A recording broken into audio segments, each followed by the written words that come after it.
சான்ஸே இல்ல.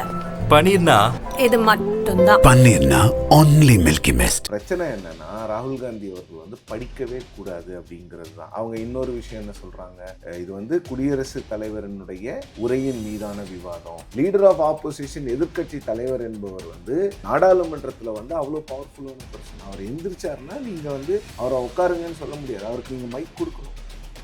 இதில் நீங்கள் மற்ற விஷயங்களை பேசக்கூடாது. குடியரசுத் தலைவர் என்ன சொன்னாங்களோ அதை பற்றி மட்டும்தான் பேசணும். யூபிஏ ஆட்சியில் இருந்தபோது பிஜேபி இதைவிட நேர்மாறான விஷயங்களெல்லாம் செய்திருக்கு. இவங்களுக்கு என்ன, பிஜேபி என்ன சொல்கிறாங்கன்னா, எங்களை மாதிரி நாட்டை காப்பவர்கள் ஆளே கிடையாது, நாங்கள் தான் நேஷ்னலிஸ்ட்டு, எங்கள் ஆட்சியில் இந்தியாவுக்கு எதிரான விஷயங்கள் எதுவுமே நடக்காது. ஆனால் இவங்க ஆட்சியில் இருக்கும்போது தான் பாராளுமன்றத்தில் குண்டு வெடிக்கும், இவங்க ஆட்சியில் இருக்கும்போது தான் பாராளுமன்றத்தில் பெப்பர் ஸ்ப்ரே கொண்டு வருவாங்க, எல்லாம் நடக்கும். ஆனால் இவங்க மீது கேள்வி எழுப்பப்படும்போது இதெல்லாம் நேஷ்னல் செக்யூரிட்டி, இதெல்லாம் நீங்கள் பேசக்கூடாது. இந்தியாவுக்கும் சைனாவுக்குமான அந்த மோதல் இருக்குதுல்ல, அது ரொம்ப இம்பார்ட்டண்ட்டான ஒரு சமயத்தில் கோவிட் டைமில் வந்துச்சு. இன்னொன்று, அந்த விஷயம் நடந்த பிறகு ஒரு அனைத்து கட்சி கூட்டத்தை பிரதமர், அந்த அனைத்து கட்சி கூட்டத்தில் சைனாவினுடைய பெயரை பிரதமர் உச்சரித்தார். ராஜ்நாத் சிங் அவர்களும் பிரதமர் அவர்களும் சொன்னதில் எந்த ஒரு பிரச்சனையும் கிடையாது. 2 மணி நேரம் கழித்து ஏன் சொன்னீங்கிறது மட்டும்தான் இப்போ கேள்வி. அங்கே தான் இவங்களுக்கு அது அதை ஏற்றுக்கொள்ள முடியலையா? ஏன்னா ஒரு ஆர்மி சீஃப் இதில் பொய் சொல்லவோ இல்லை இதை திரித்து பேசவோ எந்த ஒரு கம்பல்ஷனும் அவருக்கு கிடையாது. நீங்கள் பாலிட்டிஷியனை நம்புவீங்களா, ஃபார்மர் ஆர்மி சீஃபை நம்புவீங்களான்னு என்ன கேட்டிங்கன்னா, நான் கண்ணை மூடிட்டு நான் ஃபார்மர் ஆர்மி சீஃபை நம்புவேன்.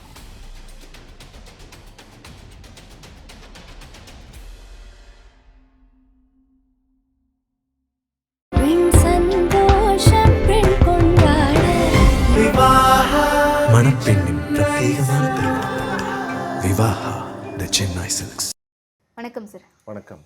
கடந்த 2 நாட்களாக மக்களவையில் நடக்கக்கூடிய பட்ஜெட் கூட்டத்தொடரில் ராகுல் காந்தி அவர்களை பேச விடலை அப்படின்னு சொல்லிட்டு கடும் அமளி போய்கிட்டு இருக்கு. எதிர்கட்சியினரும் சரி ஆளும் கட்சியினரும் சரி மாறி மாறி ஒரு மிகப்பெரிய விவாதத்தில் ஈடுபட்டு இருக்காங்க. இது தொடர்பாக நேற்றைக்கு எம்பிக்கள் பலரும் சஸ்பெண்ட் செய்யப்பட்டிருக்காங்க இந்த கூட்டத்தொடர் முழுவதுமாகவே.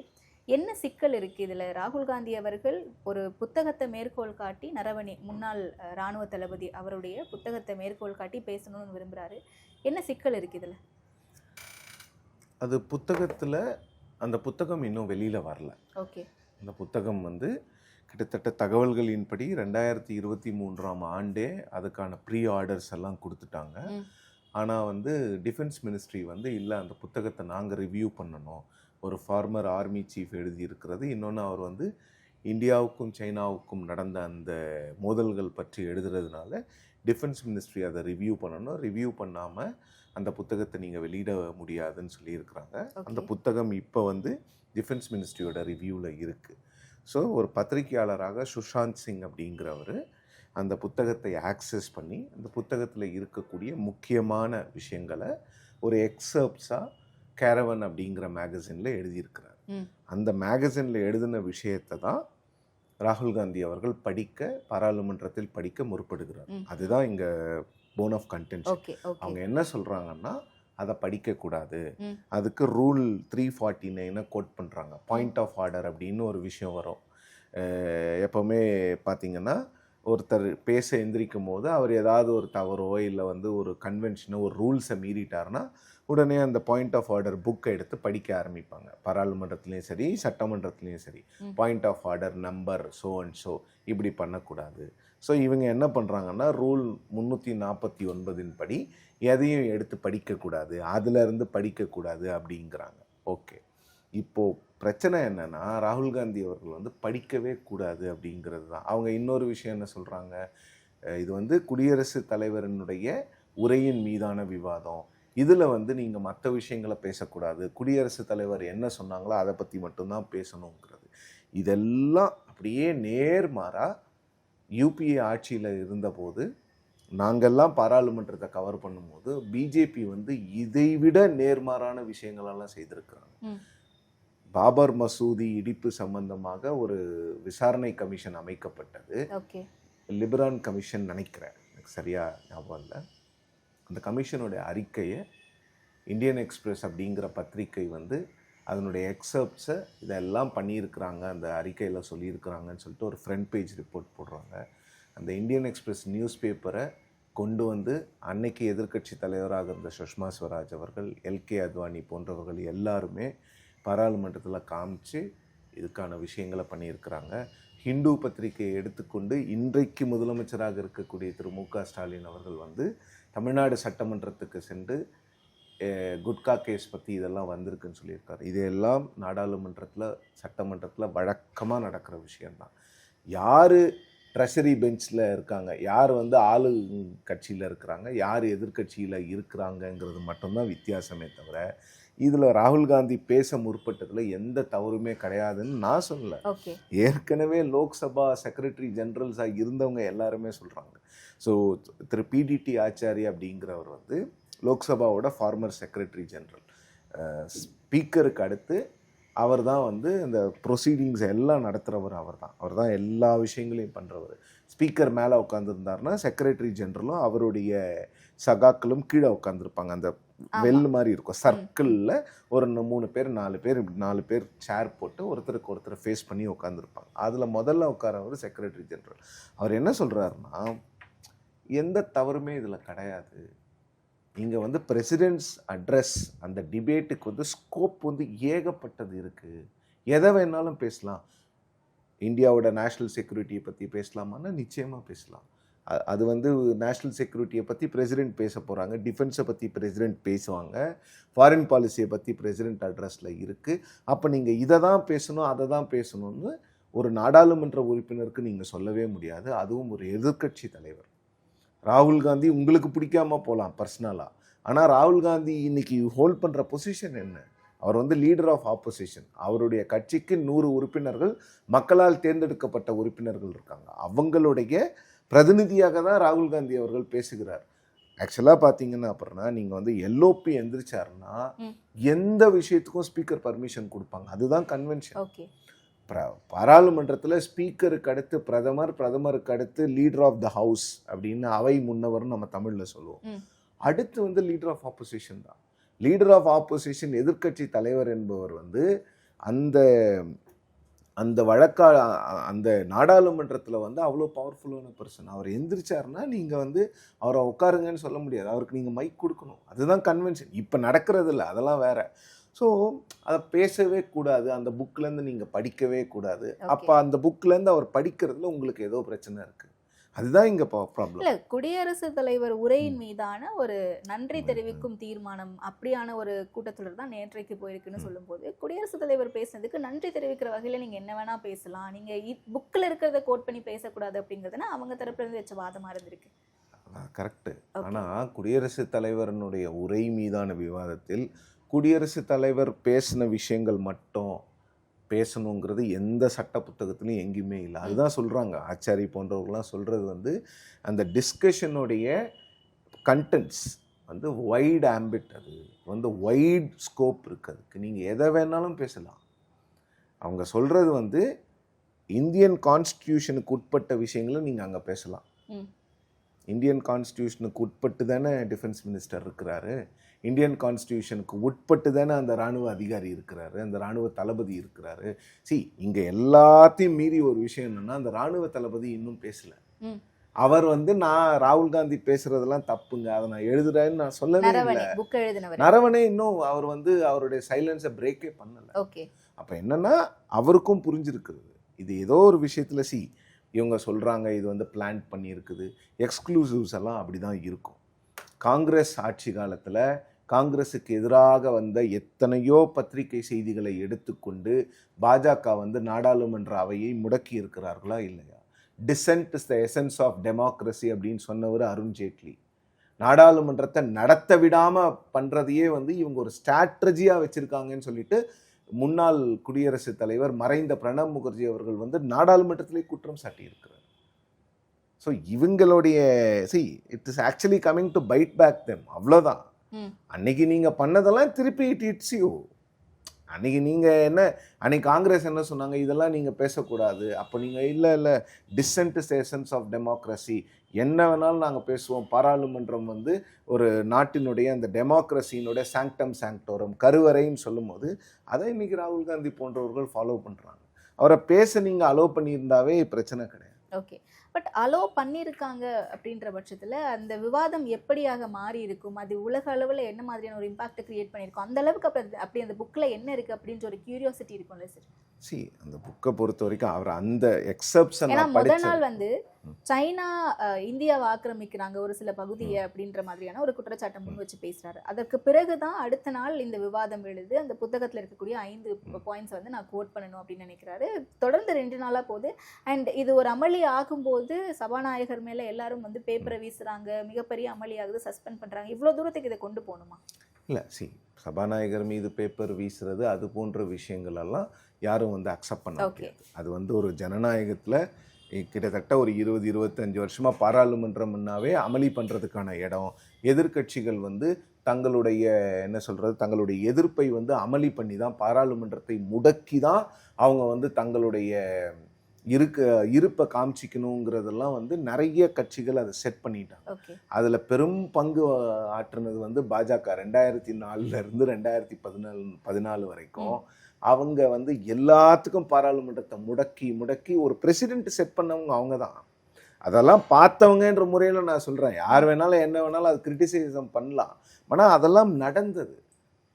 ஸோ அப்போ என்னன்னா, அமளி பண்ணுறதுலாம் தவறு தாங்க. அமளி பண்ணுறது நீங்கள் வந்து ஒரு கன்ஸ்ட்ரக்டிவ் கிரிட்டிசிசம் பண்ணணும், நீங்கள் வந்து ஒரு கன்ஸ்ட்ரக்டிவ் டிபேட்டுக்காக தான் பாராளுமன்றம் இருக்குதுங்கிறதெல்லாம் நான் ஒத்துக்கிறேன். பட் நீங்கள் பேச அலோவ் பண்ண அங்கே பாயிண்ட் ஆஃப் கன்டென்ஷன் அந்த புக்கில் என்ன, இப்போ இவங்களுக்கு என்ன, பிஜேபி என்ன சொல்கிறாங்கன்னா, எங்களை மாதிரி நாட்டை காப்பவர்கள் ஆளே கிடையாது, நாங்கள் தான் நேஷ்னலிஸ்ட்டு, எங்கள் ஆட்சியில் வந்து எதுவுமே இந்தியாவுக்கு எதிரான விஷயங்கள் எதுவுமே நடக்காது, எங்களை போன்று நாட்டை காப்பவர்கள், எங்களை போன்று வந்து நாட்டுக்காக உயிர் தியாகம் செய்கிறவர்கள் யாருமே கிடையாது அப்படிங்கிற ஒரு அப்பர் ஹேண்டை இவங்க எடுக்கிறாங்க. எல்லாத்துலேயும் இவங்க சொல்கிறது பார்த்தீங்கன்னா, ஆனால் இவங்க ஆட்சியில் இருக்கும்போது தான் பாராளுமன்றத்தில் குண்டு வெடிக்கும், இவங்க ஆட்சியில் இருக்கும்போது தான் பாராளுமன்றத்தில் பெப்பர் ஸ்ப்ரே கொண்டு வருவாங்க, எல்லாம் நடக்கும். ஆனால் இவங்க மீது கேள்வி எழுப்பப்படும் போது இதெல்லாம் நேஷ்னல் செக்யூரிட்டி, இதெல்லாம் நீங்கள் பேசக்கூடாது அப்படிம்பாங்க.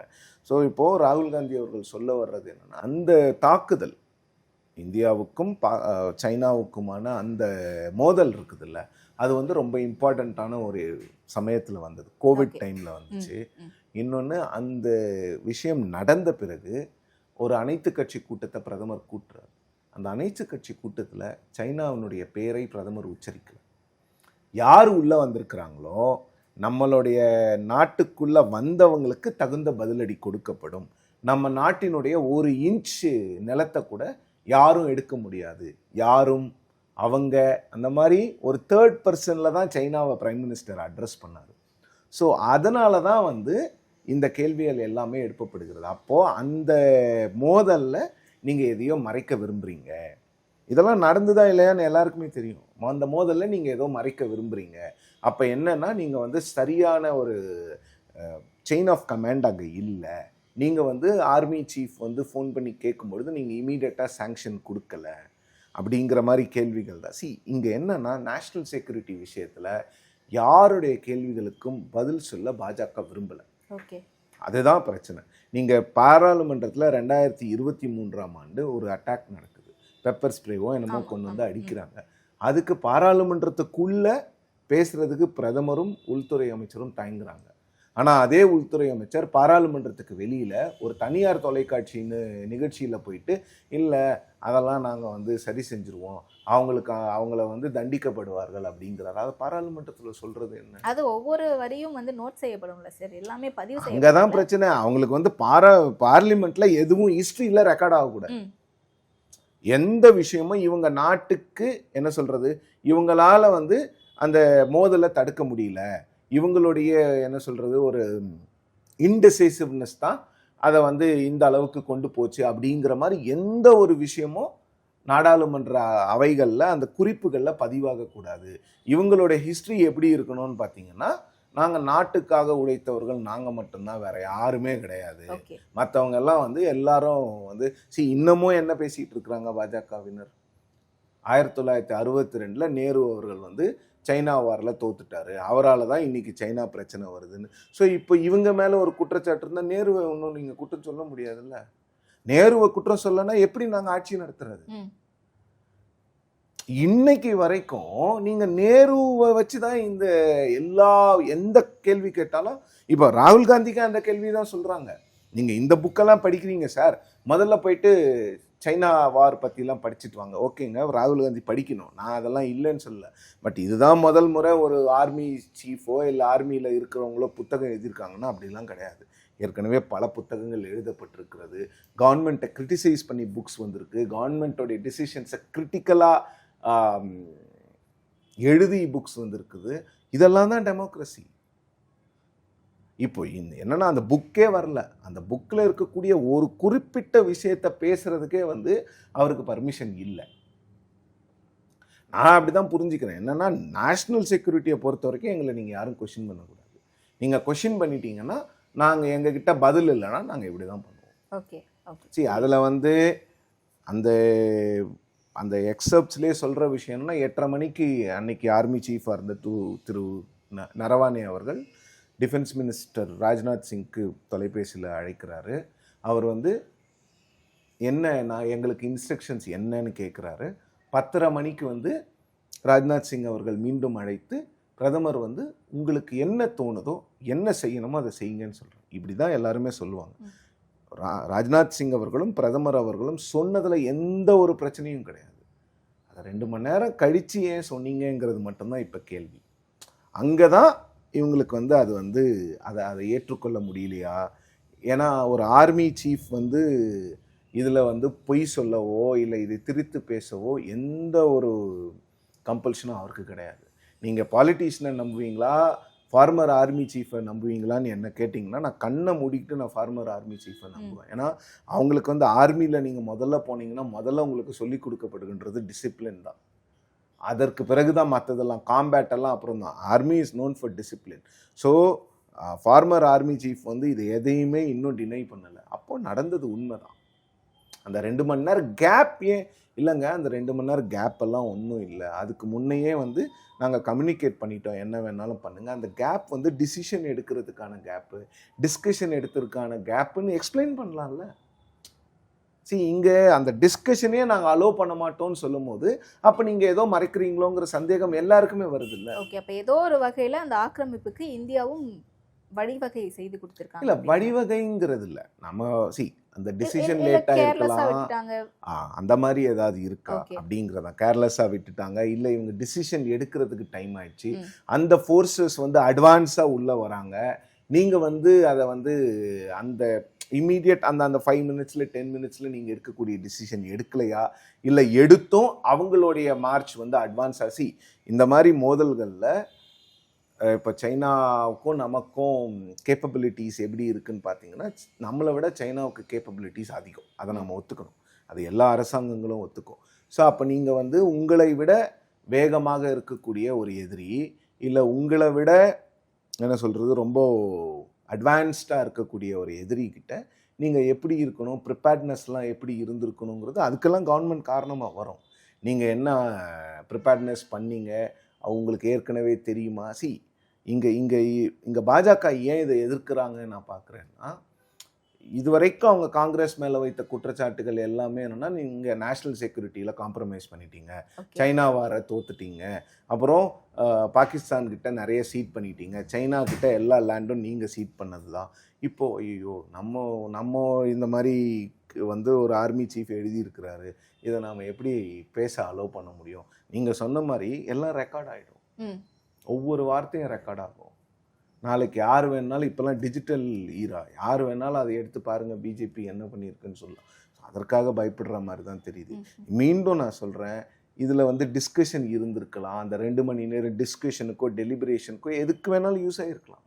ஆனால் அதை வெளிப்படையாக நீங்கள் வந்து சொல்லும் போது தான் தெரியும் அந்த 2 மணி நேரம் ஏன் கேப் இருந்ததுங்கிறத அரசாங்கம் சொல்லணும்ல. பிஜேபிக்கு சப்போர்ட் பண்ணுறவங்களாம் என்ன சொல்கிறாங்கன்னா, முதல்ல படிக்கிறாங்க. 8:30 மணிக்கு அவர் கூப்பிடுறாரு, 10:30 மணிக்கு பிரதமரோட மெசேஜ் என்னென்னா அது ஹிந்தியில் இருக்குது, அது மறந்துட்டேன் அந்த வார்த்தை. நீங்கள் என்ன அந்த சுச்சுவேஷனுக்கு என்ன தகுந்த நடவடிக்கையோ அதை பண்ணுங்கள். இதை தான் எல்லா அரசாங்கங்களும் சொல்லும். இதை தான் சொல்லணும், இதை தான் பிரதமரும் சொல்லியிருக்கிறார். கன்வென்ஷன் படி மற்ற கவர்மெண்ட்ஸ் என்ன பண்ணாங்களோ அதை தான் மோடி அரசாங்கமும் பண்ணியிருக்குது.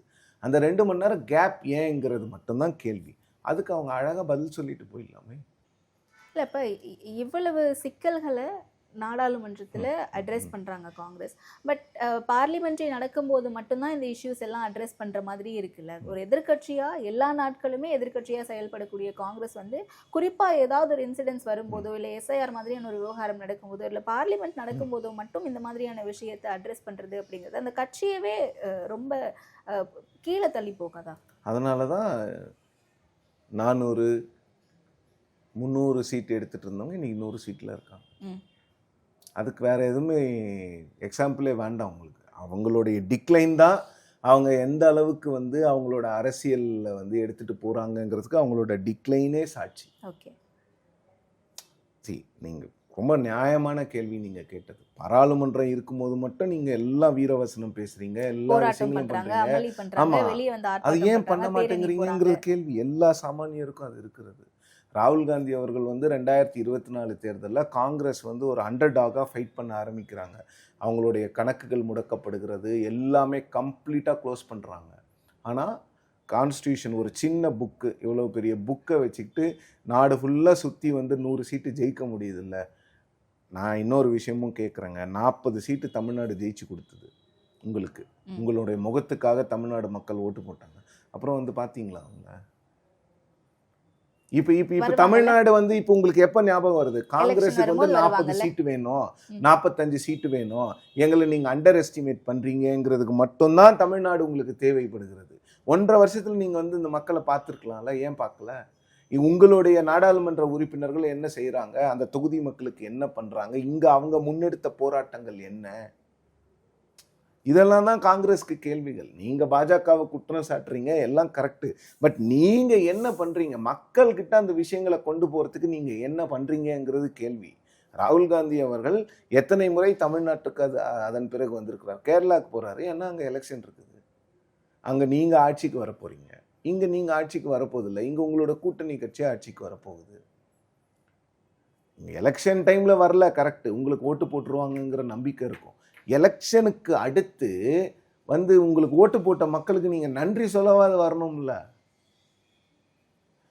அங்கே தான் காங்கிரஸ் வந்து அவங்களுக்கு வந்து அந்த கிரவுண்ட் லெவல் பாலிட்டிக்ஸே அவங்க மறந்துட்டு இருக்காங்க. ஓகே, அவங்க வந்து இன்னும் இந்த மாதிரி விஷயங்களே போதும், எலெக்ஷன் டைமில் பேசினா போதுங்கிற மாதிரி நினைக்கிறாங்க. அவங்க வந்து கிரவுண்ட் லெவலில் அவங்க பார்ட்டியை வந்து ரிவைவ் பண்ணணும்.